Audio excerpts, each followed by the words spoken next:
Page 323. Comment lire son tricot en plusieurs étapes?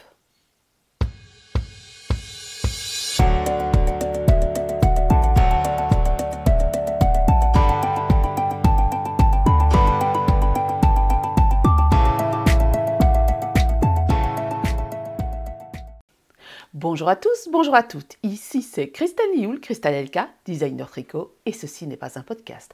Aujourd'hui ce ne sera pas un podcast, aujourd'hui on va parler tricot, on va parler lire son tricot. C'est une question qui m'a déjà été posée plus d'une fois. Quand je parle dans les vidéos, je dis apprenez à lire votre tricot. Des personnes ont demandé des précisions, donc je me suis dit que c'était l'occasion, surtout pour les débutants, d'apprendre à lire votre tricot. Et qu'est-ce que veut dire lire son tricot? Lire son tricot, c'est quoi? Lire son tricot, c'est pouvoir, lorsqu'on a devant soi son patron, son tricot, enfin son projet, dire, voilà, je suis sur du jersey, je suis sur l'envers, je suis sur l'endroit, je suis sur du point mousse, je suis dans un point de dentelle, pouvoir identifier, par exemple, si on a bien placé ses augmentations, si on a bien placé ses diminutions, pouvoir identifier clairement ses erreurs. Donc en fait, c'est clairement pouvoir dire, voilà, à cet endroit-là, j'ai fait une diminution, elle est orientée à gauche, elle est orientée à droite, là c'est du jersey, là c'est du point mousse. Donc c'est pouvoir, c'est une aide, lire son tricot, à pouvoir réparer ses erreurs, à avancer et à voir un peu où on en est sans devoir noter systématiquement chaque rang, sans devoir utiliser des contre-rangs, sans devoir utiliser des marqueurs à droite à gauche, sans devoir utiliser des marqueurs amovibles. Ça vous aide grandement, surtout quand vous avez posé votre tricot, à identifier vraiment ce que vous faites. Commençons par les points simples. Comment lire les points simples? On commence par le point mousse et le jersey. Alors, le point mousse, ce sont que des rangs avec des mailles endroits, et le jersey, ce ne sont que des mailles endroits et des mailles envers. Donc on travaille à plat, alors on parle à plat ici, un rang endroit et puis un rang envers. Alors j'expliquerai un peu la différence entre en rond et à plat, mais on va d'abord commencer par l'anatomie de la maille endroit. Donc vous voyez, ça c'est du jersey et ici c'est du point mousse. Donc, la maille endroit, c'est quoi? La maille endroit, c'est une accumulation de boucles, donc ici j'ai fait une boucle, dans laquelle vous allez faire une boucle, en passant le fil de l'arrière vers l'avant. Donc c'est une accumulation de boucles sur un rang, parce qu'on n'a pas qu'une boucle, et des rangs qui s'entassent. Donc on va avoir ceci, en fait. Alors ici ça se met torse, mais ça ne doit pas se mettre torse, comme ceci. On va avoir une accumulation de boucles l'une sur l'autre. Alors ces boucles, on voit vraiment que le fil passe derrière, vont former un V ici. Donc, quand on regarde sur notre jersey, on voit toutes ces boucles accumulées l'une sur l'autre, dont les brins sur le côté se voient ici. Donc, elles se voient ici. Et la tête de la boucle se retrouve à l'arrière. Donc, en fait, le jersey, le point endroit, on va avoir une sorte de V ici. Ce petit V, là. Et chaque V représente un rang. Donc, comment compter, par exemple, du jersey et combien de rangs vous avez sur votre patron? Eh bien, vous comptez le nombre de V. Donc, vous avez 1, 2, 3, 4, 5, 6, 7, 8, etc., etc. Donc, un V représente un rang, une maille, un rang. Et comme, en fait, on a une accumulation de boucles en hauteur, mais aussi que l'on fait passer en longueur, donc on fait une boucle, une deuxième boucle, une troisième boucle, on a connecté entre chaque V une petite barre ici. Donc chaque V, chaque colonne est connectée par une petite barre. C'est simplement la boucle qui passe dans la précédente.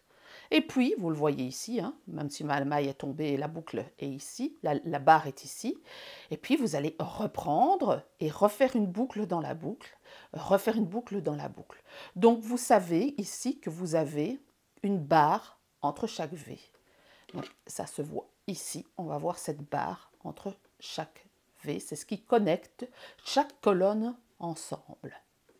Quand on parle de point envers, vous voyez ici, le point envers, ce n'est pas du tout la même chose que le point endroit. Le point endroit, en fait, on a ces V, mais sur le point envers, on n'a pas ces V. En fait, simplement, quand vous faites sur l'envers, bon, quand on tricote sur l'endroit, on prend le fil par derrière, mais quand vous êtes sur l'envers, vous prenez le fil par devant. Donc, vous allez passer la boucle par devant. Et donc, se forme ici, non pas un V, mais ce qui est visible, ce sera la tête de la boucle. Donc, c'est ce fameux petit pont que vous allez voir sur l'envers. Donc, c'est exactement la même forme, mais si ce n'est que plutôt que de passer de l'arrière vers l'avant, où on va voir le V, on passe de l'avant vers l'arrière, puisque quand on tricote à l'envers, le fil est devant, et on a la petite bosse qui apparaît ici. Voilà, donc que l'on voit ici, que l'on voit ici. Et quand vous regardez, cette petite bosse, elle est connectée par cette petite barre. Donc vous avez une bosse vers le haut, une bosse vers le bas. La bosse vers le haut, c'est la boucle, qui représente le V de l'autre côté.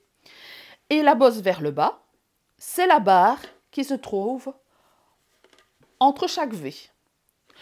Donc, quand vous comptez sur l'envers, vous allez compter les petites boucles vers le haut.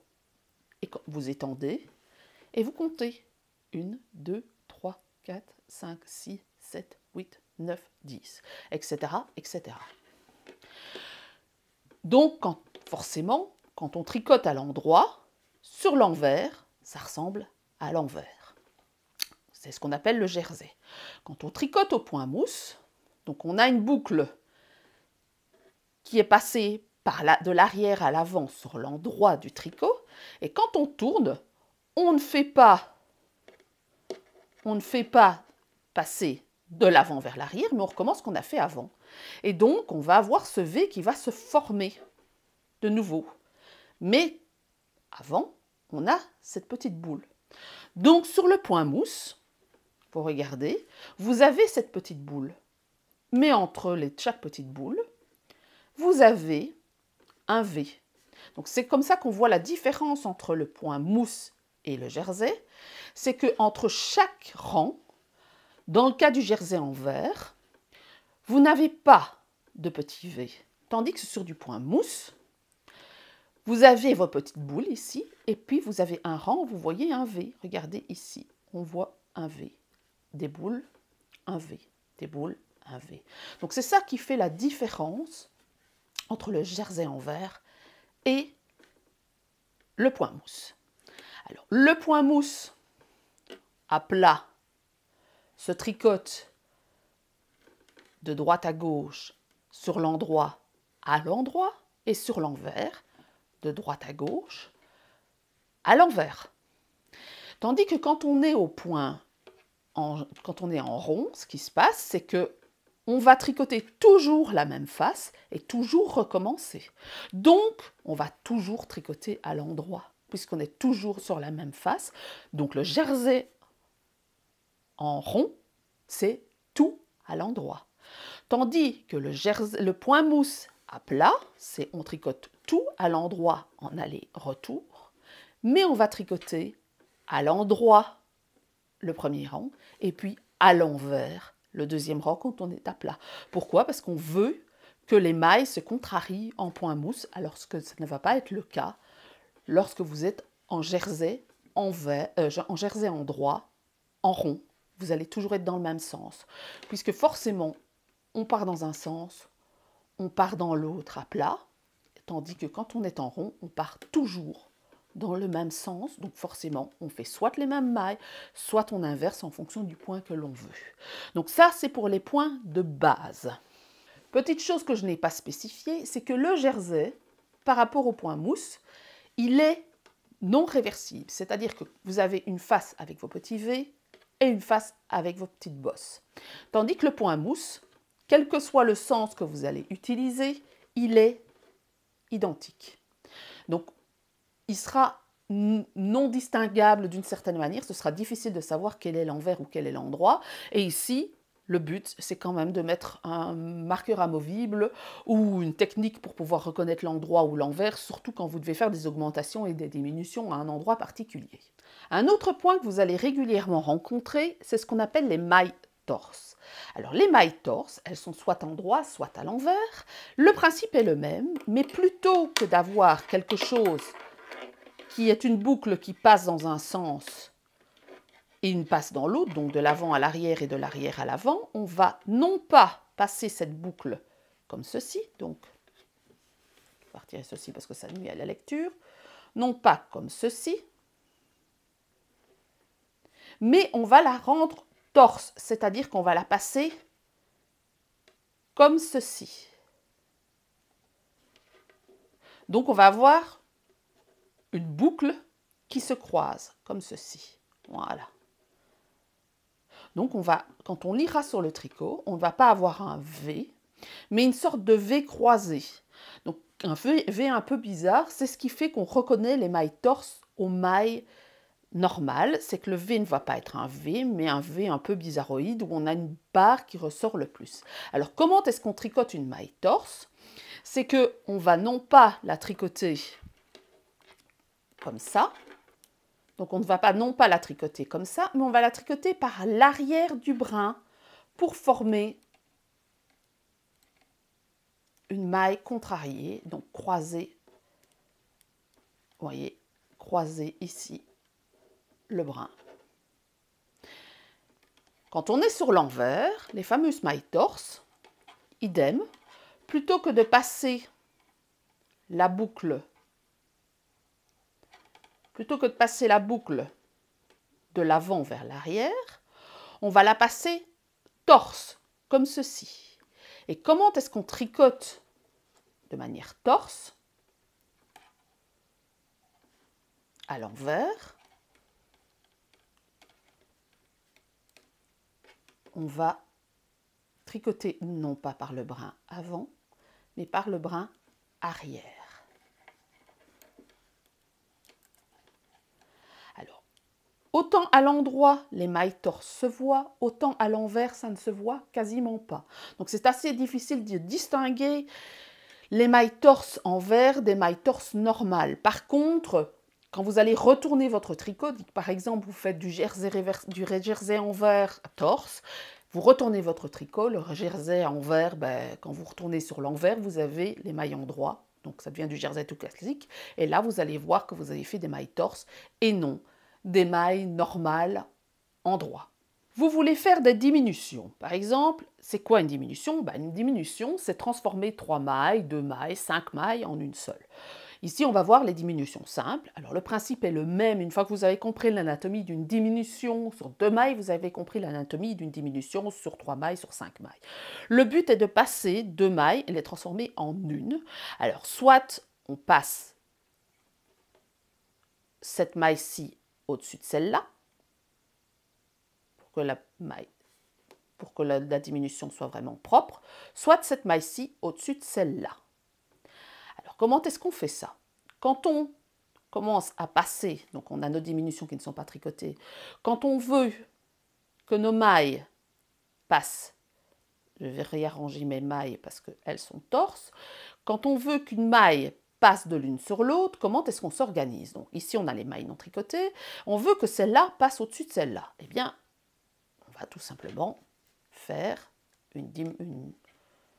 on va simplement tricoter les deux ensemble et vous voyez, on voit bien celle-ci qui est passée au-dessus de la deuxième. Donc sur un patron, on verra qu'on a 2 brins qui sont orientés vers la droite. Quand on veut faire une diminution dans l'autre sens, par exemple on veut faire celle-ci passer au-dessus de celle-là, on ne va pas pouvoir tricoter comme ça en faisant passer la première. Il va falloir s'arranger de telle manière à ce que la première passe au-dessus de la deuxième. Alors on pourrait imaginer qu'on fait ceci, qu'on tricote la deuxième, et puis qu'on la passe la première au-dessus. Voilà, on aura ceci. Ce qu'on peut imaginer aussi, et ce qui est le plus fréquent, notamment dans le tricot francophone, c'est de réarranger les mailles de telle manière à ce qu'elles soient torses, et après, quand on les tricote, on les détorse.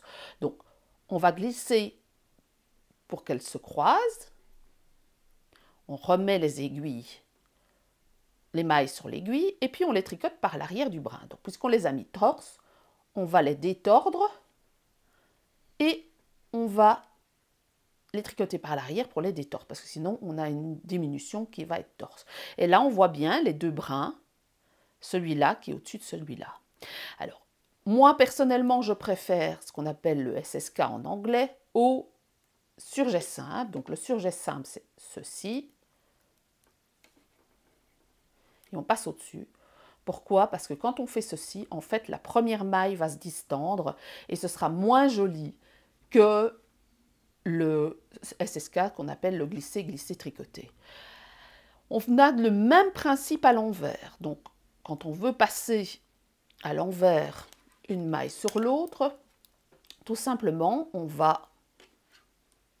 Alors, je ne suis pas sur dans le bon sens, mais quand on va aller vouloir tricoter celle-ci, soit on va aller vouloir passer celle-ci sur celle-ci, et on va simplement tricoter les deux ensemble, ce qui va donner une orientation par là, quand on est sur l'endroit.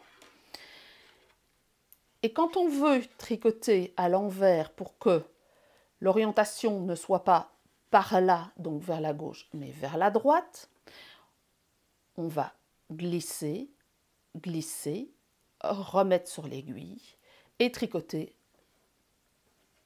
par l'arrière du brin pour détorser les diminutions. Et vous obtiendrez ceci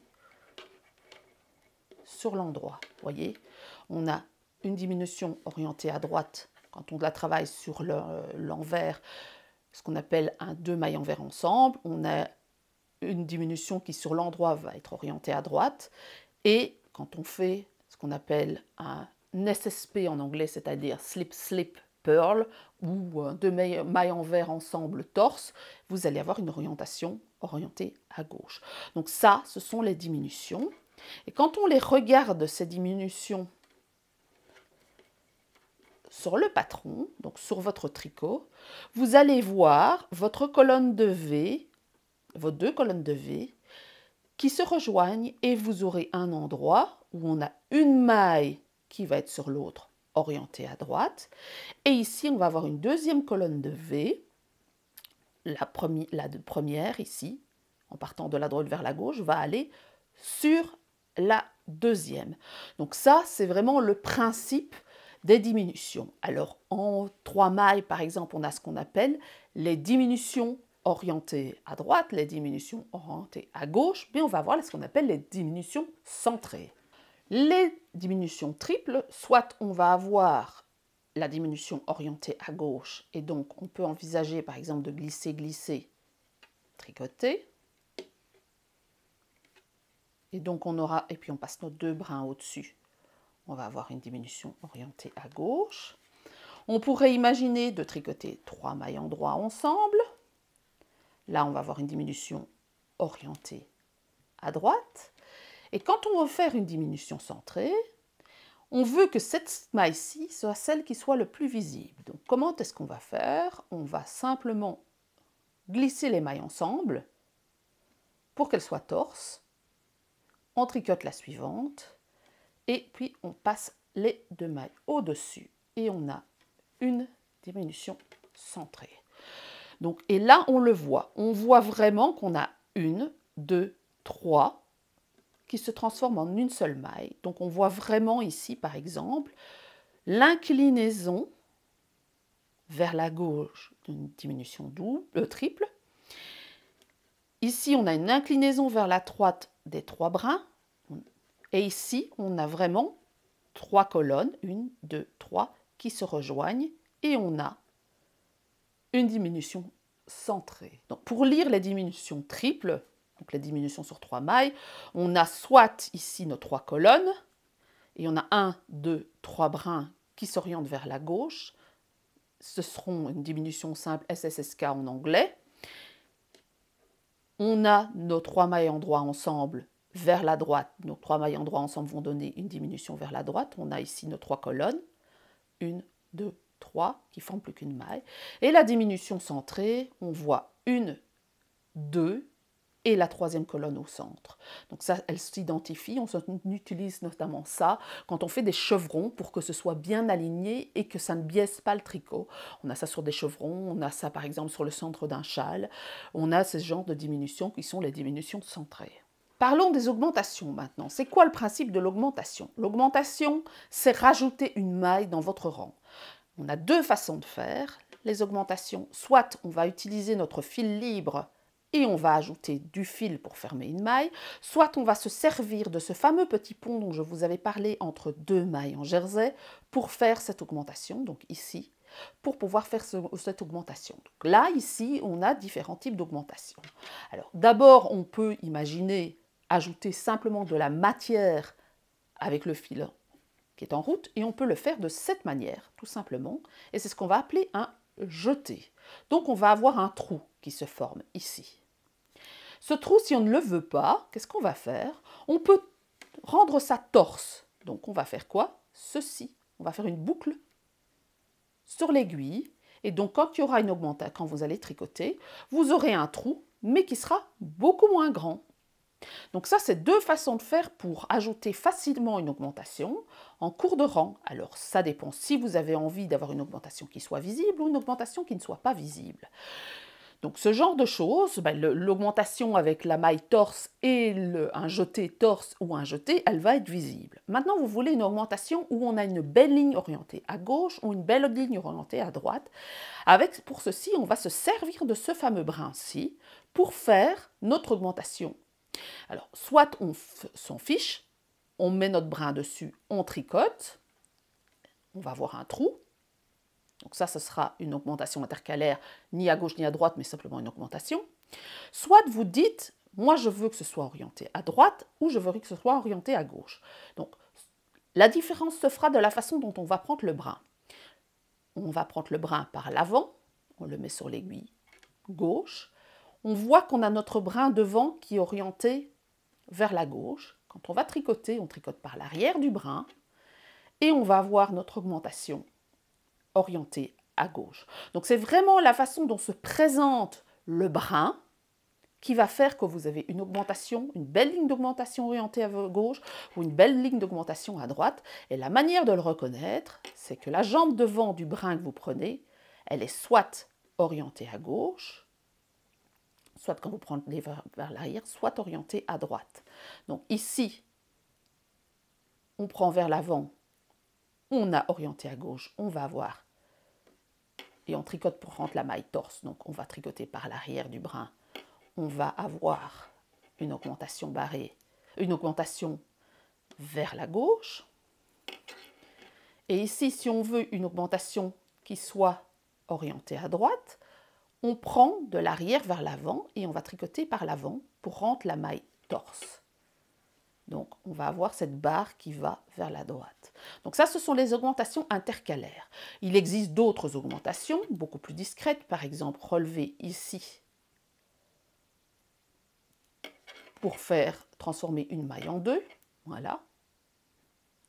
Relever ici en dessous pour faire, on va peut-être aller sur la maille suivante parce que sinon vous n'allez pas voir, ici en dessous pour faire une augmentation orientée à droite, ce qu'on appelle les augmentations levées en fait, c'est beaucoup plus discret. Et puis vous avez ce qu'on appelle l'augmentation barrée, qui est dans la même maille, on va créer, on tricote d'abord par l'avant et puis par l'arrière, on va créer une maille double. Alors l'augmentation barrée, vous avez une augmentation qui va être normale et vous allez avoir une sorte de petite boule ici. C'est pour ça qu'on appelle ça barre, parce que c'est une barrée qui va être plus visible. On peut lutter contre cette petite boule-là si vous n'en voulez pas, en simplement tricotant et en remettant la fin de la maille. Donc on tricote, je remontre, on tricote dans le brin et au lieu de tricoter par l'arrière du brin, on ne va pas tricoter, on va faire ceci et vous aurez une augmentation barrée mais qui ne sera pas tricoté, vous aurez quelque chose de discret. Donc ça, ce sont les augmentations. Alors, je ne passe pas en détail sur chaque type d'augmentation, mais c'est pour que vous compreniez que vous avez, ici, en lisant votre tricot, vous avez ici, par exemple, une colonne, et vous avez ici une barre qui part sur le côté. On a une augmentation levée. Ici, on a une colonne avec une maille en plus. Ici, on a une colonne et une maille en plus. On a une augmentation intercalaire ici, entre les deux, où on voit qu'on part ici sur le côté, à gauche. Donc, on a une augmentation intercalaire à gauche. Donc, ici, elle a été formée sur la barre. Ici, elle a été formée à l'intérieur de la maille. On a une sorte de petit V qui se forme dans la colonne. Et ça, c'est une augmentation levée. Petit exercice maintenant. Alors la dentelle, elle est particulièrement plus simple à lire, enfin plus simple. C'est bien de faire un exercice sur la dentelle parce qu'à la limite, on a les jetés qui font qu'on arrive à identifier les jetés. Quand on prend un diagramme, on voit le rond, on se dit « Ah ben ça c'est un jeté ». Donc ici, on a du jersey. Alors c'est un prototype qui sortira en septembre, si j'ai bon souvenir celui-ci. Donc il n'est pas encore bloqué, donc vous avez de l'irrégularité, c'est normal. C'est du lin, donc ça nécessite un blocage. Donc ici, on a du jersey, vous voyez mes colonnes. Voilà. Et ici, on a un panneau de dentelle. Quand on regarde attentivement ce panneau de dentelle, vous voyez ici, par exemple, là, vous avez une seule maille.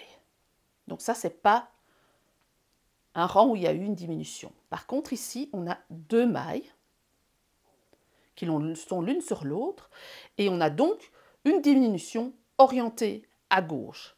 C'est ce qu'on appelle un SSK ou un GGT. En dessous, on a une seule maille, vous voyez, au-dessus plutôt, on a une seule maille, et donc c'est le rang où on ne fait pas de diminution. Donc on peut se dire déjà en voyant ça, que c'est un panneau de dentelle qui se travaille probablement sur les rangs impairs et non pas sur les rangs pairs.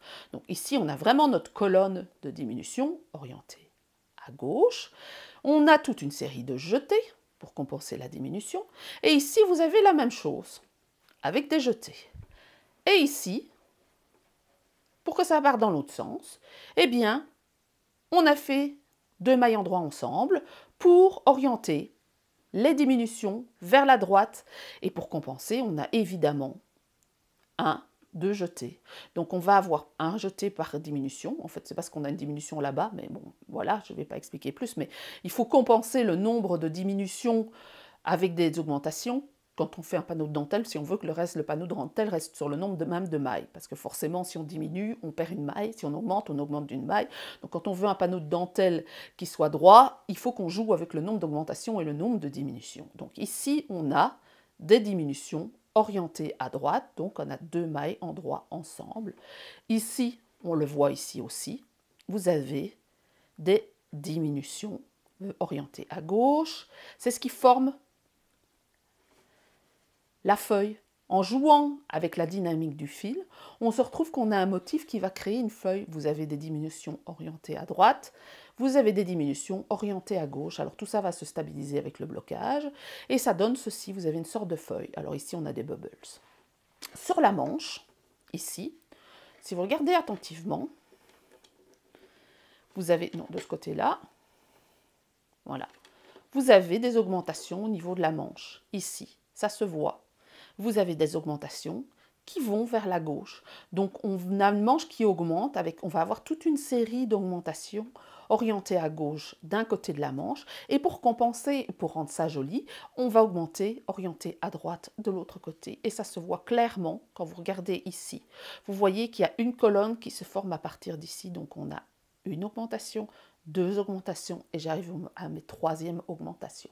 Donc ça permet de lire si on a une erreur quelconque sur le patron, de se dire « Ah tiens, là j'ai oublié de faire une augmentation ». Donc par exemple de ce côté-ci, je pense que j'avais oublié une augmentation. Non, on n'a pas d'augmentation oubliée. Donc ici en fait, on va relever les mailles, on a nos augmentations ici. Vous voyez, un rang sur deux, donc on a... Je vais prendre ma pointe pour que vous voyez. On augmente un rang sur deux. On a une barre ici. On a une deuxième maille Donc on a la barre ici, la colonne. À droite, on a augmenté dans la barre entre deux mailles. On a notre maille qui s'est formée. On a une deuxième maille ici qui veut dire qu'on a fait un rang sans augmentation. On a une augmentation ici qui va faire une autre colonne. Et on a un rang sans augmentation. Donc ça veut dire ici, vous regardez, on le voit vraiment très très bien ici. Voilà, notre colonne, notre augmentation, notre maille formée dans la barre, orientée à gauche, et la maille qui vient au-dessus, où on n'a pas d'augmentation, et l'augmentation suivante va se faire dans la barre ici, au rang suivant, et on aura une bonne succession d'augmentations ici, le long de la lisière de la manche. Donc ça, c'est comment lire son tricot. Alors ça nécessite de la pratique de lire son tricot, mais vous voyez qu'avec même un minimum d'expérience, on arrive à voir, le motif, il va comme ça, comme ça, comme ça, comme ça, comme ça. Et bien ça veut dire que c'est diminué à droite, ça veut dire que c'est diminué à gauche, ça veut dire que c'est diminué à droite. Donc sur un motif, vous le verrez, et c'est ce qui fait qu'on a des panneaux de dentelle, et on a une dynamique, on a ça aussi au niveau des torsades. On peut jouer sur l'emplacement des pièces, des mailles, sur comment on croise les mailles pour que ce soit orienté à gauche, que ce soit orienté à droite dans les torsades. J'ai une vidéo sur les torsades pour vous expliquer comment faire pour les torsades. Donc voilà en gros comment lire son tricot. Donc ici donc ici on est sur j'ai relevé mes mailles ici, donc ça c'est le devant, ça c'est le dos. J'ai 1, 2, 3, 4, 5, 6, 7, 8, 9 et 10 rangs. Je viens de faire 10 rangs. Donc on compte nos colonnes, plus la maille qui est sur l'aiguille. Donc j'ai déjà fait 10 rangs de mon motif. Donc normalement, je serai sur mon motif en rang 11 quand je recommencerai à tricoter le rang suivant.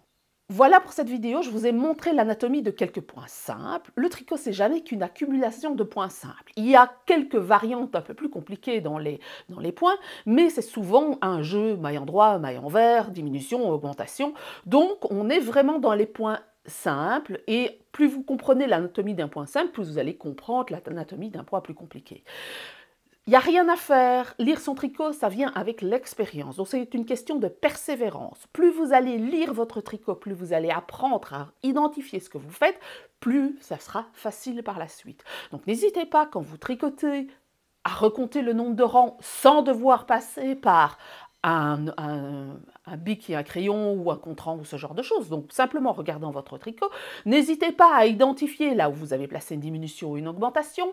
Donc chaque fois que vous faites quelque chose d'un peu spécifique, cherchez après sur votre tricot pour pouvoir dire « Ah ben tiens, là j'ai fait une diminution, c'est bon. Là j'ai fait une augmentation, c'est bon. J'ai X rangs, j'ai autant de mailles. » Donc ça vient vraiment avec l'expérience et la persévérance.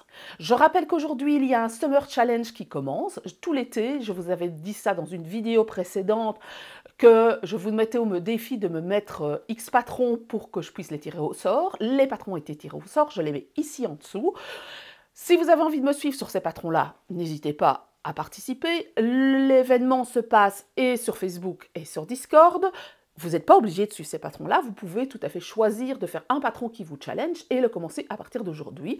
La fin du Summer Challenge se terminera le 30 septembre et donc je vous montrerai à ce moment-là le résultat du challenge et qu'est-ce que j'ai appris de ce challenge en fonction des patrons utilisés.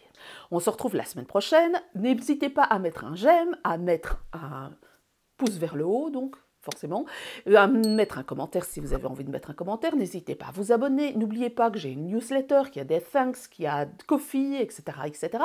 J'ai un groupe Discord, j'ai un groupe Facebook. Vous retrouvez le groupe Facebook ici en bas dans la barre de description, enfin pas dans la barre de description, mais dans le texte de description. Pour Discord, il faut m'envoyer un message privé sur Instagram parce que c'est sur lien. En fait, je n'ouvre pas le fil à n'importe qui parce que bon, sur Discord, il y a des bots et puis il y a des gens qui s'amusent à faire n'importe quoi. Donc, ce n'est que sur invitation. Voilà, on se retrouve samedi prochain.